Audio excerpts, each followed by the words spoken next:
Hey everybody, welcome back to We Are Podcast Network. This is We Are Air Season 3, Episode 23, The King of Staten Island. Me, Jake, and Hobbs are going to sit down and talk about The King of Staten Island and its unconventional release on demand. If this is your first time checking out the podcast, please head over to your favorite podcast app, Spotify, Stitcher, Podbean, or iTunes, and give We Are Podcast Network a like. And if you have a chance, head on over to our social media. All links can be found in the description. And with that, on to the podcast. We are Air.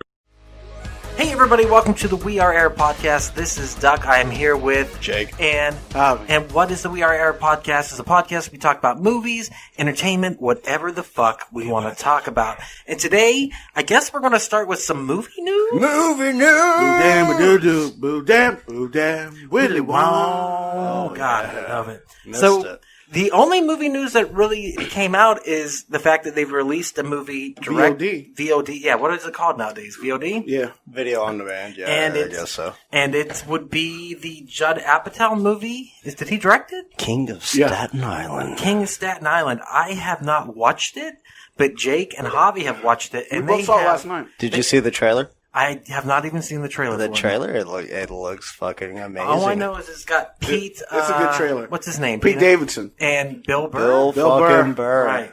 And Bill Burr's kind of the bad guy in this movie? No. He's All right. introduced in the Disputable. in the douchey. Okay. Let's get into it. All right. First of all, spoilers. Yeah, let's hear your take on it. Well, tell me what the story is about All it, right. because I don't really know. It's essentially about the protagonist is a slacker, kind of lazy, wants to do like off the cuff shit, and he's got a mental disorder. And it all stems from his dad dying when he was a kid in a fire. Now, this is based on Pete Davidson's real life. His father died in 9/11. There's certain events that parallel his life, but it's not based on him or his story. Yeah. Thank God, with what you're probably going to say later. So what happens? His mom starts dating again. His sister goes off to college. His mom gets weird, and his sister pretty much was just like, "Listen, I'm not going to be around anymore. I don't want to worry about you." And like it draws resentment. I could pull from that because I've actually heard people tell me that shit. Specifically, my ex tell me like within that range, like I feel second nature to your anxiety. Like your anxiety comes first above all else. And I was like, oh fuck, I could kind of relate in that way. And then like his sister goes to college, her mom gets all depressed and shit, and then he tattoos a kid, and he gets like some weird type of permission from the kid, and the kid goes to his dad. His dad is Bill Burr. And I love the way Bill Burr was introduced. He was introduced like a douche, but he was fucking hilarious. He fucking had me cracking up like, what fuck ways? What both ways? It was just like fucking shit like that. And then Pete kind of like, was like, I'm going to do whatever I can to break them up because I don't want her replacing my dad. With Bill Burr. With Bill Burr. And it's just Bill Burr, right? It's pretty much Bill Burr with a mustache. Okay, so that's the basic premise of the movie. What did we think about the movie? I want to go to... Honestly... Who should we go first? Go ahead. I really like the movie. Jake is like chomping at the bit over here. He's so fucking ready. I want to fucking destroy you on this. All right, go ahead. Why do you like it? First of all, I just really it resonated with me for some reason, and I really liked it. And the chick that he ended up with was pretty fucking hot. She had a nice Staten Island accent. It's still a shithole. Staten Island's still a shithole. Dave Chappelle said it on his new special, that 846. Yeah, he said Staten Island's a fucking shit place. Like, I've never been there. He's not wrong. Is it a shit place? It is a shit place. All right. Well, you are from New York, so, yeah. Worst borough, easily. Yeah. I think everyone would agree from what I've heard so far. I love the movie. Still hate Staten Island. So what did you love about the movie? Like, just the fact that I could just, like, understand the struggle of, like, there's a scene where he gets kicked out and his Aunt Tomei kicks him out. Oh, like, yeah, it is Aunt Tomei. And she kicks both Bill Burr and him out, and he kind of, like, goes up to his room, like, screaming shit. When he had a baseball bat in his hand, I could just see, like, he's about to fucking destroy some shit. And my stomach tensed up right along with it. I was like, oh, fuck, he's about to do it. Because I know that feeling. I kind of know it's like, I can relate to that. Just that whole being fucked up, selfish person. I don't know, I think it really resonated with me that way. So what about the movie itself, though, resonated? You thought it was funny. I thought it was funny. I thought it was like, it got pretty serious. I really liked the themes I was trying to convey. And I liked the soundtrack. It was a good soundtrack. Was it a shit movie, Javi? It wasn't a shit movie. I really liked the movie. Jake, was it a shit movie? Man, let me tell you about this. What about it? What about it? You talk about some of the most unlikable characters across the board. And not even just like the protagonist, like he's god awful. He's just the worst person ever. I don't care. They try to play it off. Oh, he's got ADD, so he's a fucking piece of shit. No, he's just a piece of shit. Also, his friends are the worst fucking people ever. They look like rejects that tried out for Jersey Shore, couldn't make it, and they fucking act that way also. Javi shaking his head yes, that's just so fair. everyone knows. I did not. I like how you were trying to deny it, but you're like, So, he's right. not to tiptoe over the whole premise of this fucking movie, how all this shit got started. Pete Davidson plays this fucking 24-year-old, very much pushing it. He looks like he's about fucking 50. Ooh, the drugs have taken hold. And so he's hanging out in the park with his fucking douchebag friends, and this 10-year-old kid comes along, and they decided it'd be a good idea to give this kid a tattoo. Right? So they all kind of encourage it. The one friend, the fucking kid from Nacho Libre, the little midget that nobody fucking Are you likes. serious? Yeah. That guy was from Nacho. Yeah. Oh my fucking god. I was like, why do I know this fucking kid? Yeah. So anyways, he's the only one who's like, guys, no, this isn't a good idea. Like, oh, what are you talking about? He's cool, he can consent. And you're like, he's a fucking 10-year-old kid. They fucking tattoo him, okay? And then his dad, who's Bill Burr, comes over to his fucking house, not to fucking, like, say, hey, your son's going to fucking jail because he's a goddamn 24-year-old creep who tattooed a fucking 10-year-old in the park without anybody around. Like, this is the dumbest premise ever, and I know Bill Burr is probably reading it going, what the fuck? Like, why the fuck wouldn't anybody, like, if this were my fucking daughter, this guy with this fucking asshat would be in fucking jail right now. That's why you want to do the movie. So, like, this is the dumbest premise ever, and he's just like, oh, you know what, it's okay. And he ends up apologizing for yelling at Aunt Tomei about her dumb fuck son who tattooed a kid, a random fucking kid that you can identify with. Yeah. Just playing. I was about to say, like, wow, this is getting a little accusatory here. To be fair, if you had a chance to fuck Aunt Tomei, would you kind of let it go? Oh, yeah, yes. of course. I'd yeah, punch my but mother in the still. stomach to fuck it. Look, the whole thing was, You know what? He could have sent his ass to jail and still fucked Aunt Tomei in this movie in the way that things lined up anyways. Really? Yeah, he could have. Damn. Like, they fucking fell for each other hook, line, and sinker. So what you're saying is there's a chance. Oh, yeah. He's married, anyways. Wait, for you? For Aunt I mean, Tomei? I want to fuck Aunt Well, Tomei, yeah, who don't? I mean, whoever gets to her first, whoever punches their mom in the stomach first, evidently. So, what was the main thing? Unlikable characters. Yeah, just pretty much a lot of what I just mentioned. So I got about an hour and 45 minutes into it, and I started to get tired. I was like, well, This maybe is an I'll... appetite movie. There's an hour left at that point. Yeah, Yes, no shit. exactly. No shit. That was Longest it. third I act fucking ever. cut it off, but I was like, this is ridiculous. His fucking relationships make no sense. He makes no sense. This whole movie makes no fucking sense Right. whatsoever. Was it a lot of the improv shit that Apatow does, where he just lets people play in the scene? Or did it seem Yeah, like it was kind more... of, but it seemed so fucking forced to me. It didn't seem funny at all. Like, there was parts that, like, I kind of chuckled at. Like, I loved the Bill Burr stuff, most of it. Like, he had a lot of good lines. But also, at the same time, they made him look like a fucking bitch, like, whenever they're at the Yankee game. There's a tiny, cute little dog running around with the bells. Yeah. Just let it go. Yeah. And then that's happening, too. It's adorable, and you know what? If you're listening, you're going to fucking deal with it, because it's really fucking cute. This thing is ridiculously cute. Bro, I cannot get over this. Look at it. Look. It's adorable. I take it back. Everything I said. The movie was okay. He's like, I helped, Dad. Javi, rebuttal. Rebuttal? Yeah, you love this movie. You said this is your favorite movie of all time. To quote my favorite cinematic lawyer, Vincent LaGuardia Gambini, everything that guy said is bullshit. Really? Thank you. Why? No, for real. I just really liked the movie. Like, he was just more than ADHD. He was an asshole. I will not... Well, like, he take that suffers away. from bipolar, so why would it be ADHD in the movie? That's what they called it. Yeah. But it's also because his dad died and he didn't get closure from that. But still, I think these are just fucking dumb excuses. They're trying to be fucking woke or some shit. I don't even know what the fuck is going on in this movie. Like, even Britton, like, she would be into this, most likely. But we were sitting there watching it last night and she's like, are you enjoying this at all? And I'm like, no, I'm really not at all. This is really bad. Yeah. Sorry. You're that fine. You like it. No, I really... Offense taken, sir. Yeah, you should. I'm sorry that you like it.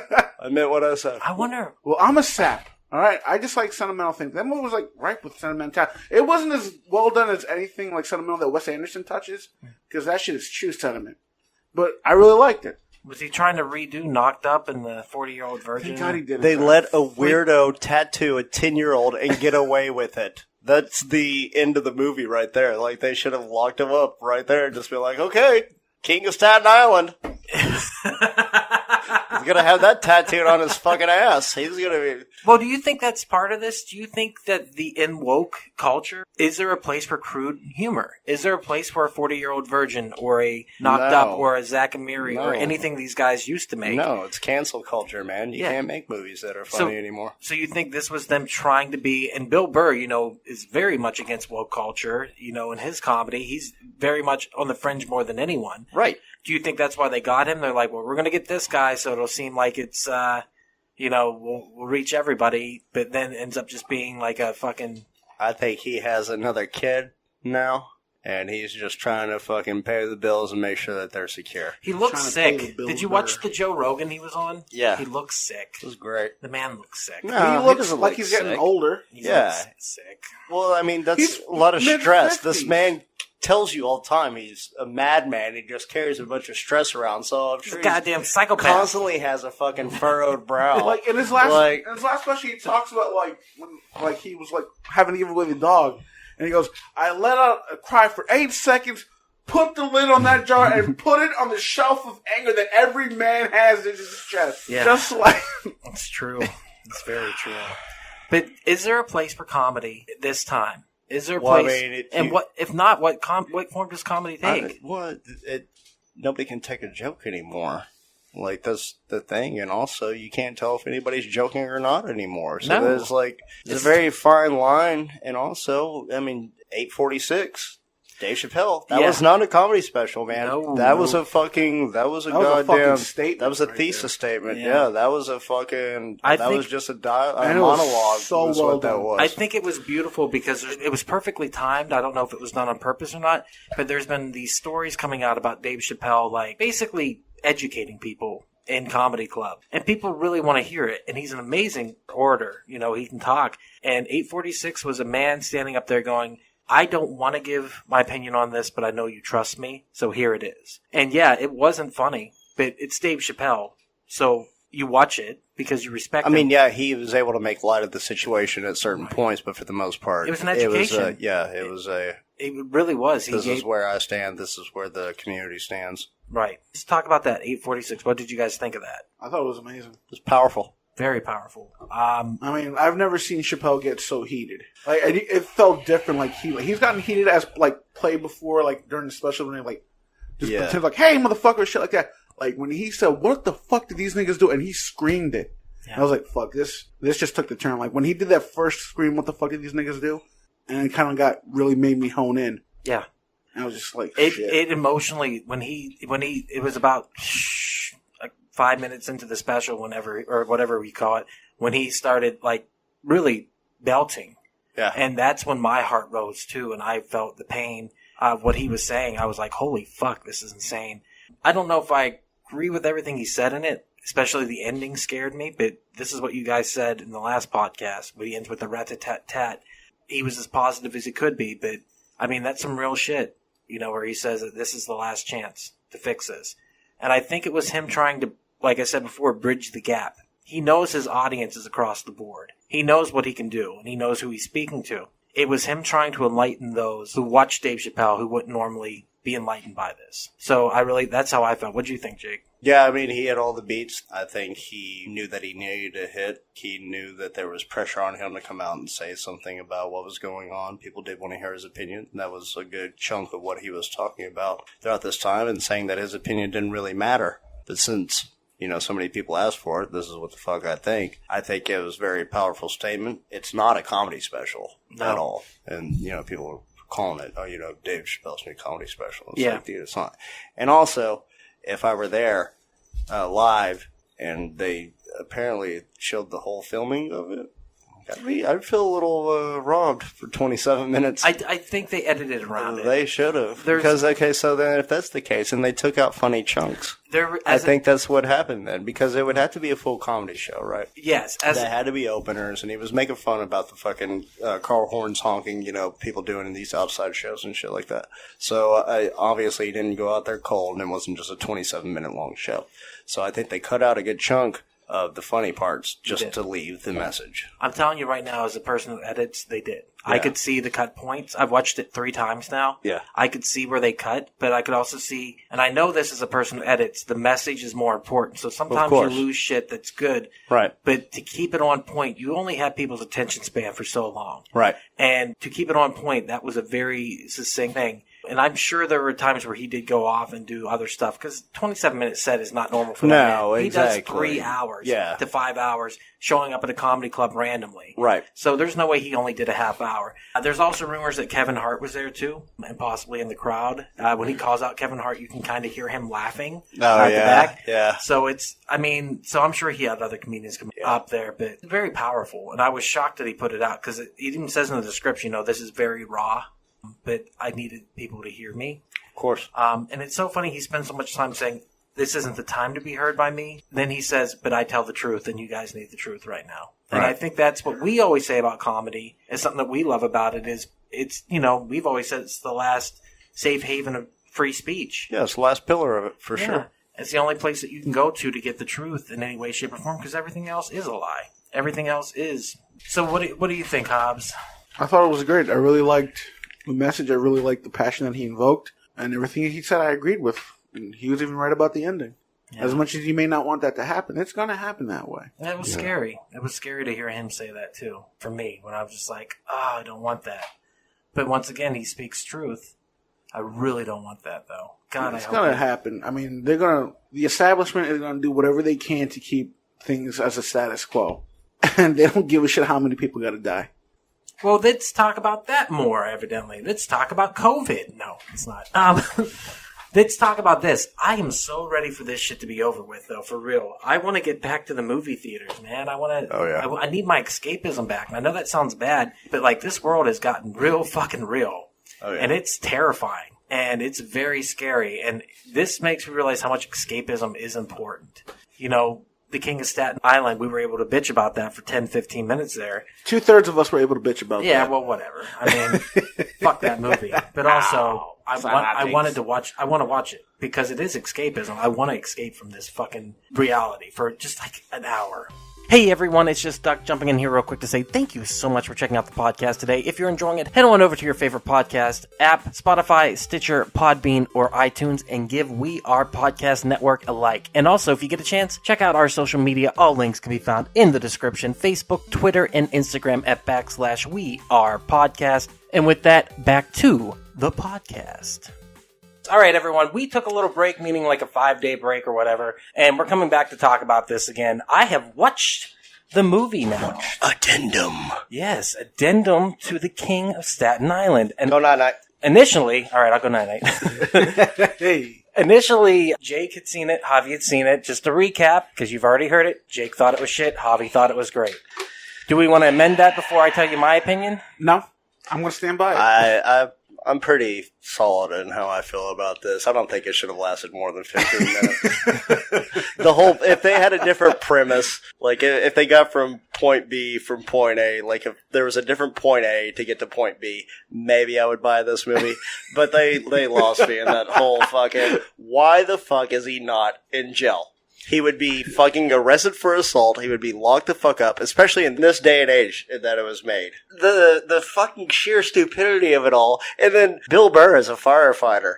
Doesn't even fucking, first thing he does, he goes over to the fucking mom's house. No. A 24-year-old man tattooed you in the park. I'm calling the fucking cops right now. We know where he lives. He's fucking done. And he goes over there, they get into this fucking stupid fight, and he ends up apologizing to her. But once again, sweet Jesus. Yeah, I would too. I know, but still, I wouldn't have even had that opportunity because I already would have called the cops on this fucking asshole for tattooing my son in the fucking park. Now, if you chose any other premise to start this movie off with, I might have bought this fucking arc. But this is just fucking ridiculous. That's fucking nonsensical. This would never ever happen. This is all make-believe. This is all a fucking fairy tale. I agree with you. I will say this. If they're just hanging out in the park, maybe hey, little boy, if you want to come over here and help us build a fort or whatever. Would you chip your fucking tooth? Yeah. Hit another can. Okay, here's the thing. You're right. You're right. The movie, here's what I'm going to say. The movie isn't funny. Didn't find it funny at all. I didn't even chuckle once. Oh, man, I Nothing. loved it when Burr made his appearance. Bill Burr had some great shit in Look there. both ways! Look both ways! Not once. Fucking the whole line was like, you're 8 feet tall and you're in an above ground pool. That's genius shit. Like, I mean, that was good, but... Because of the tone of the movie, though. Didn't find it funny at all, but I enjoyed the fuck out of the movie. I really, really liked it, and I would suggest people check it out. And it is probably the least Judd Apatow?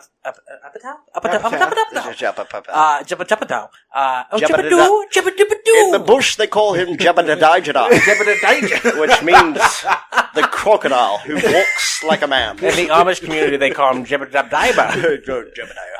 Yeah, I liked it a lot. And I'm going to say this is why. As a drama, it worked. As a funny movie, it did not work. So if you sold that to me as a drama with some humorous elements, I'm there. And that's how I would sell it to people. You mean any third act of any Apatow movie? No, yeah, I was going to say, I think they conveyed that, though, that it was going to be a dramedy. You see the scenes of him, like, fucking crying in the car at the beginning, and that's like, they don't even touch on that shit either. They just start off the movie with, like, oh, I'm having a fucking panic attack, and I'm just going to wreck my fucking car like I'm goddamn Tyler Durden. And then it's like, okay, back to normal life. Now I'm hanging out in the basement with these fucking other loser fucks. I did not like the friends at all. You said that before. I was garbage. Not a fan. They garbage were, people. They're muff cabbage. Fucking muff cabbage. They're fucking Jersey Shore rejects. Here's what I wanted to know. Because you're from New York. Yeah.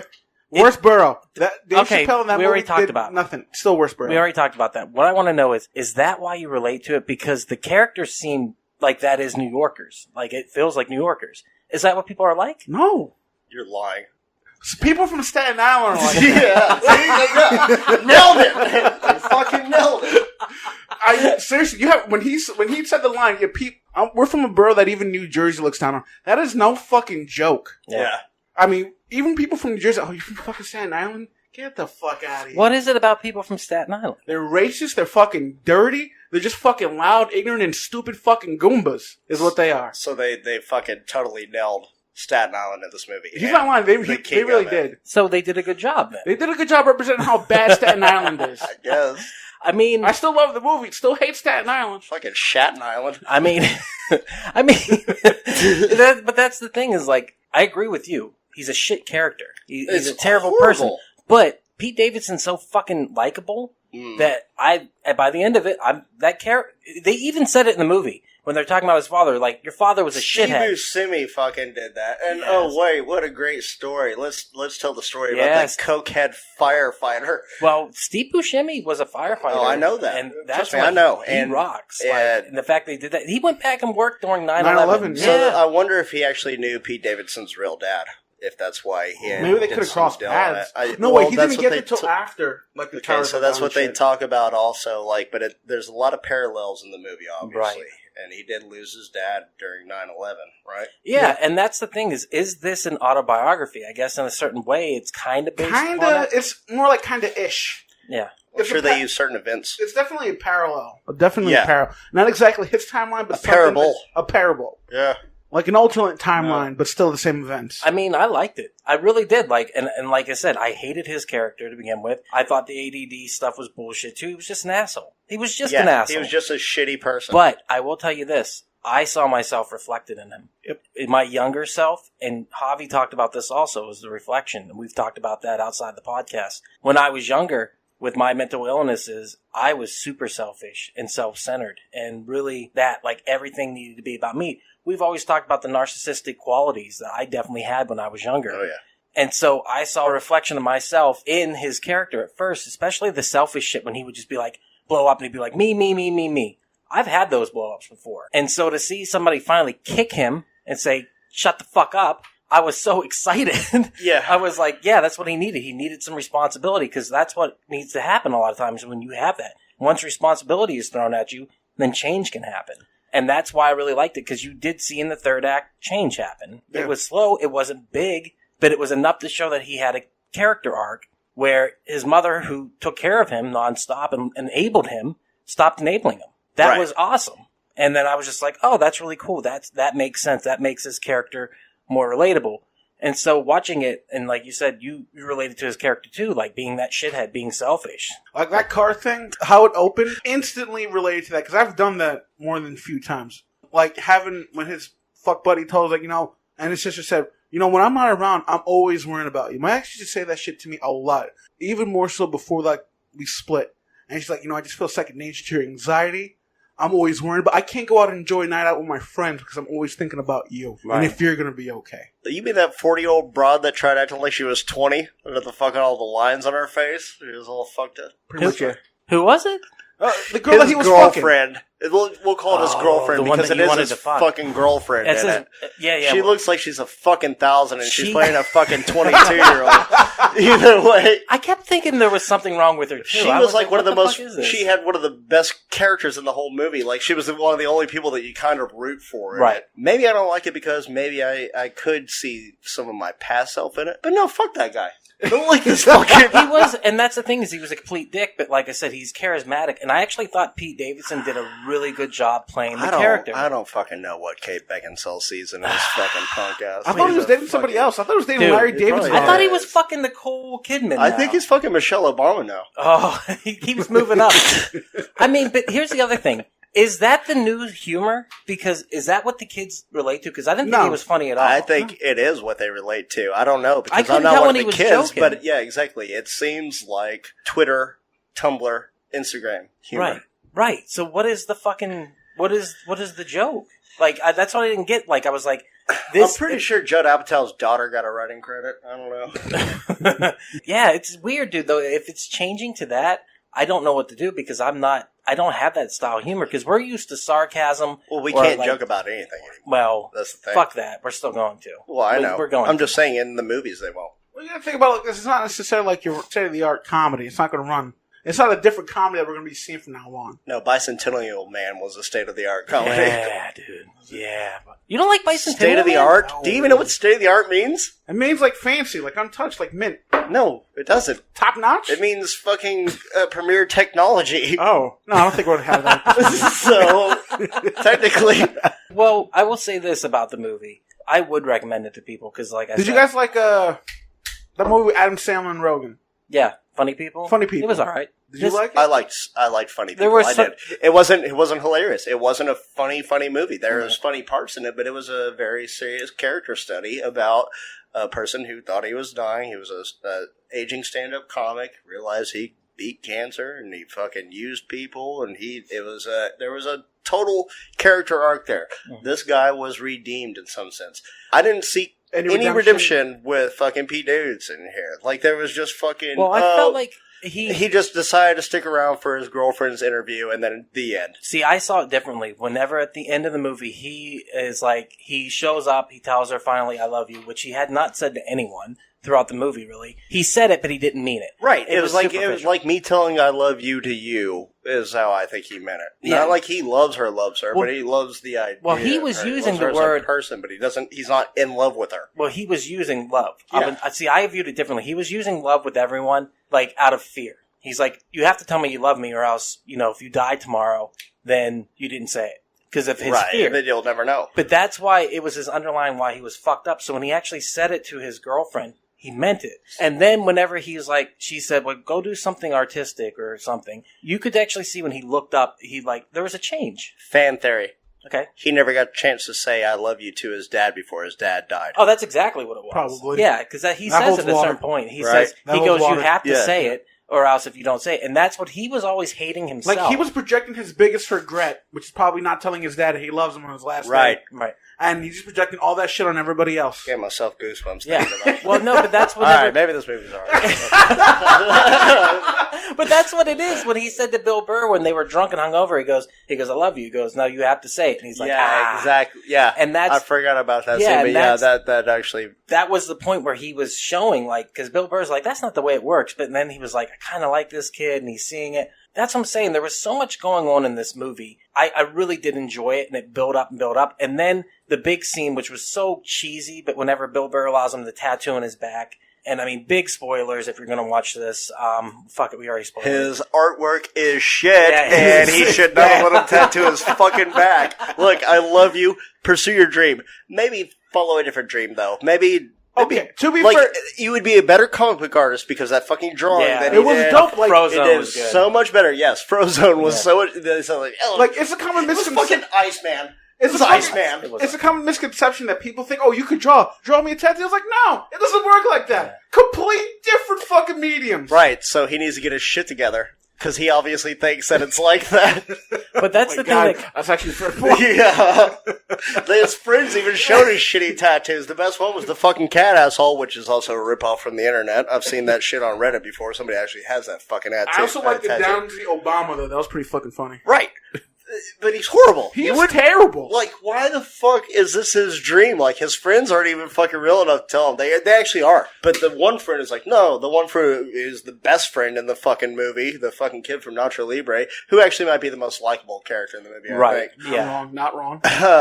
And they never revealed if his girl was real or not. Yeah, they did. Oh, yeah. Yeah, in the prison. They looked over and she was talking to him. And it was literally a girl who looked across like... from the glass. It was a girl who looked like Pete Davidson's girlfriend. I was like, they all look the same. Yeah. I don't know what the fuck's going on. Oh, nice. But- Yeah, nice. Just like as a counterpoint, though, I really detest his friends. I liked him more than his friends. Yeah. Like when his main friend got shot, I was like, oh, maybe he'll die. Yeah. Oh, yeah. That guy was annoying. The one who was like, knock, knock, And who's for there? real, Not did your you- dad. Did you get like any creepy vibes when he was talking to the kids? Like, oh, show me your muscles. It was That's one of the fucking reasons why I fucking like it. It doesn't make any sense. Like, they're like, hey, come here, I like this kid. I like this kid I was like, a lot. what's going to happen? Is he about to rape this kid? What the fuck is happening right now? Yeah, this is a horrible fucking start to a movie. Like, this is bad. This is real bad. This is not good.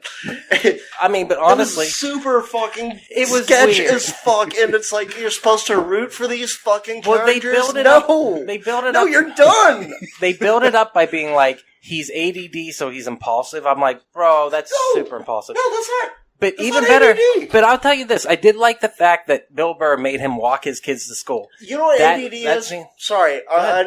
like ADD is like washing the dishes. Like I'm gonna go unload the dishwasher, and I think about fucking. Oh, you know what else needs to be done? I gotta dust this. So I start dusting that over there, and forget that I fucking already started the dishes. Right.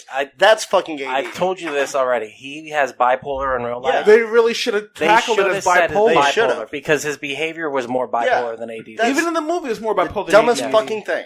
Yeah, they definitely fucked that up because the whole time I'm watching, I was like, that's not ADD, that's Me too. bipolar. Yeah. And I've literally just released a podcast on bipolar, and I'm releasing one on ADD. So what I was going to say about the tattoo thing, whenever Bill Burr allows him, all right, let's say this first. I like the scenes whenever he starts walking the kids to school because it shows he's growing as a person by actually talking to the kids. And you can see the kids get comfortable with him, and I thought that was done really well. And he needed that responsibility. It was his first responsibility in his entire life. And I think that was the first step towards change. And he fought against it, of course. But I thought that was kind of sweet and kind of nice. And then when he got to the school and the teacher's like, was this a fucking pervert? What's going on? That was a very And then when poignant scene. Right, and she looked at the kid and she's like, no, I'm good. And she's like, are you sure?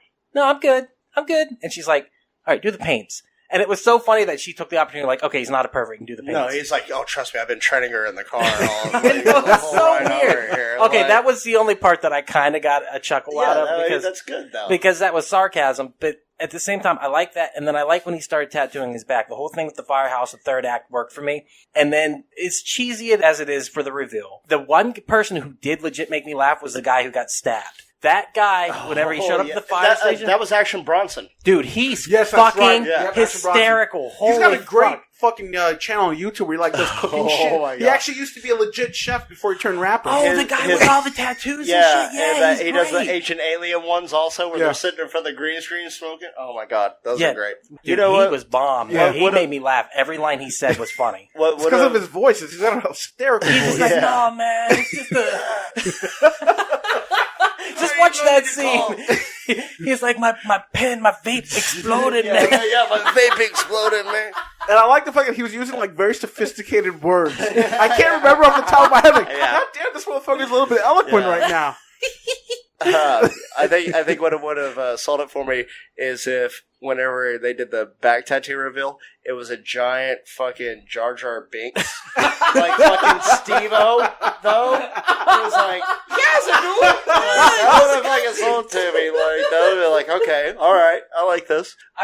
But the reveal of it made me tear up just a little bit, not a lot, but like that reveal was sweet, and I was It like, was. It's a Yeah, little bit. I he- found it a little bit weird that he put his dad on his like future stepdad's shoulder. yeah. Yeah, But I mean, he still was having that whole "fuck you" mentality, but like he Well, was learning. Yeah. So that means if Aunt May ever pegs Bill Burr. She's gonna have to look at the face of her deceased husband.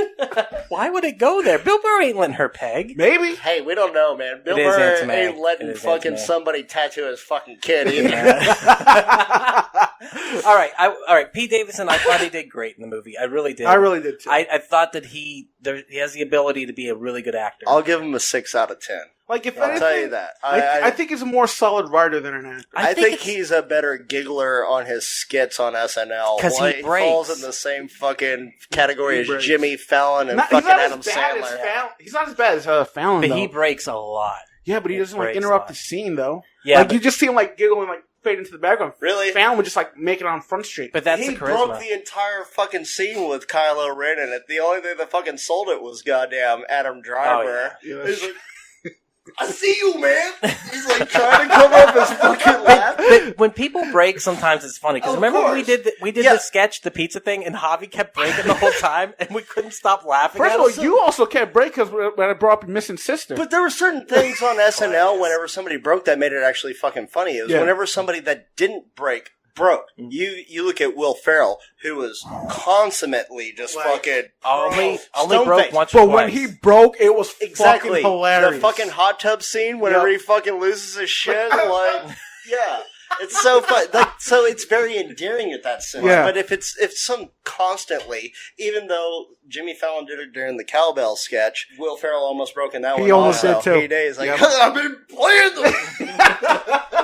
You know, and then Jimmy Fallon's like, you're breaking it up. You know, they had to cover their fucking mouths. Yeah. Like, I mean, it's okay. There's some funny points, but it's more endearing whenever somebody Like who's a a pro, like- master of their craft. If you saw Phil Hartman break I was ever, about to you're bring up, just like, what was it, a Frankenstein lawyer? He almost Yeah. couldn't make it through the whole thing. He's doing the fire. Like, you're so used to seeing them on top of their game, and then they finally succumb to the fucking.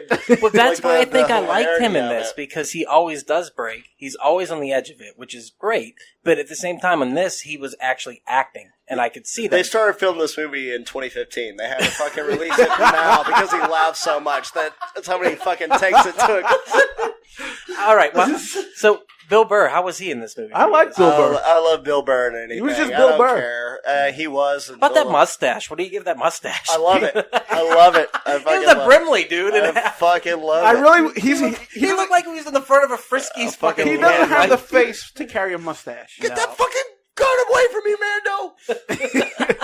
Bill Burr is a like scruff 5 o'clock shadow type of guy. I Not- like the not a full-on mustache on mustache. Burr. I liked it on him. At was first, like, when I saw it, I was like, no. Well, And then I was like, yeah. for the character he was playing, it really fit the part because I'll give you I that. know a shit ton of firefighters also. My dad worked at DFW Airport, which had fire station EMTs, everybody there. So I met a handful of fucking people, and I still know a handful of fucking people. But that is a straight up fucking fire fucking captain thing with the bald head and fucking Fu Manchu. Like, I was like, hey, yeah, that nailed it. Yeah, I thought he was good. I thought Tomei was fine. She's just hot. Yeah, she's always fine. I mean, she's Yeah. just fine as fuck. Jesus. Even like, how old is she? Like She's 50 something? like God 55. damn. Well, that's 50s. another thing I said. I'm surprised that Leslie Mann didn't get that part. You know, he usually always gives that fucking part. Well, I don't think she. Judge Apatow is a fucking voyeur. He likes watching his wife kiss other fucking Yes, dudes. You yeah. look at He's a little bit Paul of a Rudd, cuck. He's a little bit fucking of a What about goddamn. Tim Burton though?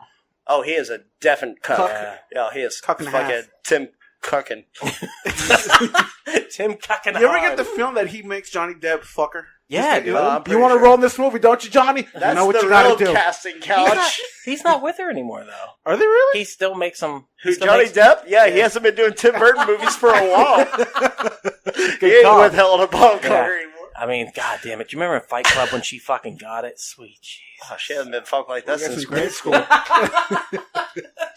Yeah, anything else on this fucking movie, though? Like, all right, at the end of the day. yeah, y'all's opinion has brought me back a little bit. Yeah. I can see in I will say this. I can see in hindsight the redeeming qualities in it, and I do get it. I will say this though. It's not a perfect movie. No. I liked it. I really do think they missed some important points they could have made with some minor changes, like changing from ADD to change it to what he actually has. Yeah, They could have done more character building. More character building, much more of an arc. Yeah. Because I will agree on Jake. It just seems kind of weird. Like it was like How like do a you get fucking from speed here bump. to there? Yeah, It's all Sorry, I didn't mean to cut you off. No, you're Please- fine. I please go get on. you. Please go on. You fucking said it just perfectly, just like that. I really wanted to see more of an arc. Yeah, you saw the character progression, but it was so fucking infant, like just small. That was barely noticeable. But It to me was very personally, the subtle. character was super relatable on a personal level. Well, we've talked about that too, outside of the podcast too. And now seeing that and discussing it, like you said to me earlier, you're like, I don't want to see myself in this character anymore. I don't. But the movie's about change. And right now we're all going through change, like many fucking changes. It's weird right now. This time, 2020 is the weirdest fucking year, and uncertainty. And that's what he was most afraid of. And that's why I think this is a good movie to come out at this time.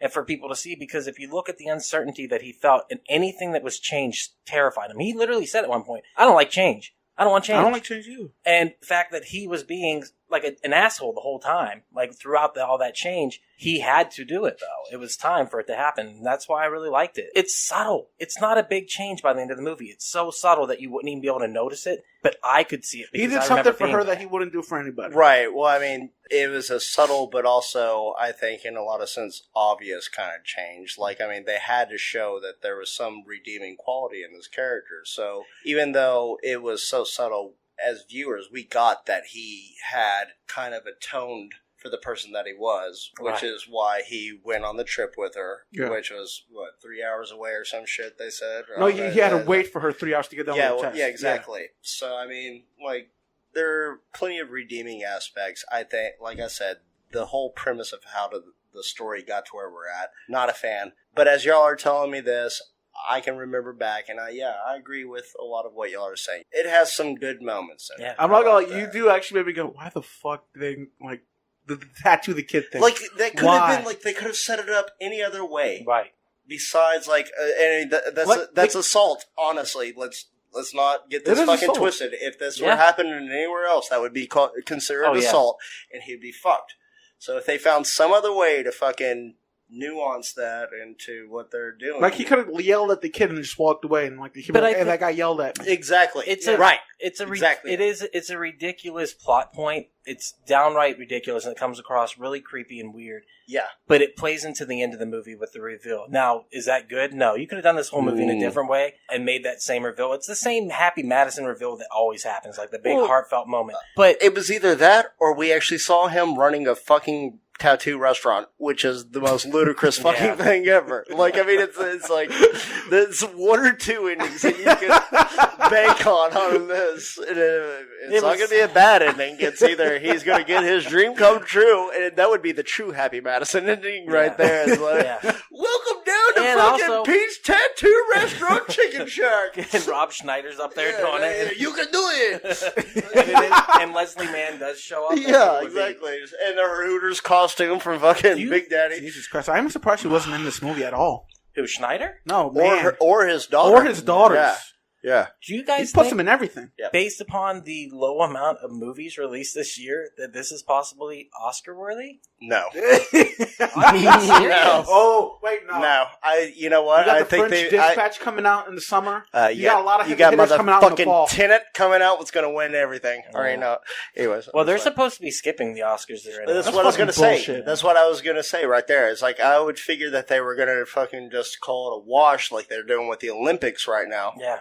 And just go on to the next season because you know how. God damn, dude! Do you know how many fucking movies we were looking forward to Yeah. this I was fucking excited for summer? Trust me, dude. Ghostbusters 3. Oh my god, I dude! feel it every So this day. started at the fucking midway through March. Okay, Yeah, I'll agree to that. April is fucking prime fucking movie season, dude. Yeah. When did we see fucking when did we see fucking Man, we saw Ragnarok in Infinity War? No, we saw Infinity War and Endgame in fucking April. Did we? Both of those were in fucking April. Ragnarok was in November. Either way, Oh, fuck, you're right. I'm just saying, what the summer is not the fucking Bro, this is movie time. I feel it every time, like I said, I walk past Like, the I was fucking... motherfucking I get bummed Homecoming out. 777 fucking. Yeah. And Far it Away wasn't From even going to Home. be like a big movie season. I don't care. 717? Dude, sitting in a theater... Like, I was super excited because on the 14th of June, Ghostbusters 3 was supposed I to know. be dropped. Oh my god! I know. And now everything gets pushed And, back. like, and that movie really got fucked up because it got pushed back all the way to next summer. Yep. Well, every other movie got like a fall pushback. I was really fucking pissed that Ghostbusters 3 got pushed back to fucking summer How do you 2021. think this affects the Marvel Cinematic Universe? It doesn't. I No. think it does. Well, How? because there's been too big of a gap, man. It's all about, look at YouTube culture. It's all about drop. If anything, it's only going to delay the drop in Marvel quality that we were going to eventually see after Endgame. The only thing that's dropping is their increase of money because they drop something every 2 or 3 months. Right. That's what's fucking them up. But we're getting Black Widow in November, which we were supposed to get in May. Eternals will be coming out in 2021, which is supposed to be released in November. Like, all these things are in post-production now. They got everything that they need to be settled away, and now it's just playing the waiting game. Like, until they can fucking make that money, until people are comfortable getting back out in the fucking box office. That's the main fucking reason right there. I guarantee you they could open up the fucking movie theaters in a month if they wanted to, but they're going to see a huge decline in numbers regardless because of people are too scared of what's going on. Did you guys see the movie that just released in theaters? Sold 2 tickets, had the highest box office gross. It was all a ploy just to get the highest box office for one screening. It was filmed for $0 on Zoom meeting. They actually showed it in theater. The director and the producer went to it, and they paid like whatever they paid to watch it, and it had the highest box office in history for the lowest box office and the highest box office in the month of May. Well, how much was it? It was like, the number was rather high from what I remember. It was like 38,000 or something, but I'm not sure why. Dude, that's so much more than this Christian Slater movie got them on the or was it Steven Dorff? He had like a $600 opening weekend for a movie. I can't remember the name of it. You know what the highest grossing movie of 2020 is, I believe, right now? Bad Boys for Life. Critically panned by everybody. It's got like a fucking 5 on IMDb. It is the highest grossing movie in 2020 right now, I believe. Speaking of Bad Boys for Life, what happened to Martin Lawrence? When did he grow into Big Mama? I think it was around 2.5, maybe between Big Mama 2 and 3. So did he. Do we feel like just to bring thanks for reminding me. Just to bring it back. Just to bring it back. Do you guys feel like releasing it this way was smart? Yeah. I do too. This is going to be the future how movies are going to be released. It's the most viable option, and honestly, they've been kind of leading towards this in the last year or so, where, remember whenever a movie would come out back in the 80s or 90s, and you had to wait like a year to get it on fucking VHS? Yeah, yeah. You know what I'm saying? Yeah. So now, like, the time has gotten shorter and shorter between releases. So we went and saw Endgame in theaters in April last year. It was on DVD that fall, right? I think it was like 4 months later. Yeah. Is it really that quick? Yeah. It was quick. The turnaround is super quick now. So they're getting closer and closer because there's so much content being put out that nobody wants to go see the movies over and over. Like, I mean, obviously they made fucking $2 billion. That's why they re-released it. But there's been a bunch of movies that they released like 2 or 3 months after. Episode 9 just like 3 months. Like, it's nothing. Yeah, exactly. And we used to have to wait a year. Like, so the turnaround. So what they're doing is they're filming it all digitally. And if they're doing that shit anyways, why not? For the people that are recluses and don't want to get out, just drop it on video demand. Well, they're going to get their money regardless. Yeah, they're going to get their money regardless. And you can still release it in theater. This way, it'll make the movie theater experience going that much more richer and better. This way, you can get a group of friends together. Fucking watch this. We're going to go to the theaters and watch it as a group of friends. And it's going to be that much more awesome. But that's the issue. The issue is Universal came up against this with Trolls 2. They are, right now, the theater chains are... Troll 2? No, Trolls 2. Yeah, Trolls World Tour. Okay, asshole. Just like... Oh my God! What a weird fucking movie. You guys ever watched Troll 2? Troll 2. When I was a kid, even as a 4-year-old, the best worst movie ever everything. Made. I was like, the documentary is so good. That's what I'm saying. That's the fucking shit. The movie's so fun. You watched that as a kid? When I was a kid, I saw Trolls. I was scared of everything as a kid. You watched the original? I saw the original Trolls when I was a kid. I was like, this is fucking stupid, but I can't stop watching. Yeah. They're eating green shit and turning into fucking trees. Mind blown. What a stupid fucking premise. I really did like that movie's so bad, but it's good. Trolls World. It's so bad it goes all the way up to World Tour. Although that's what it was.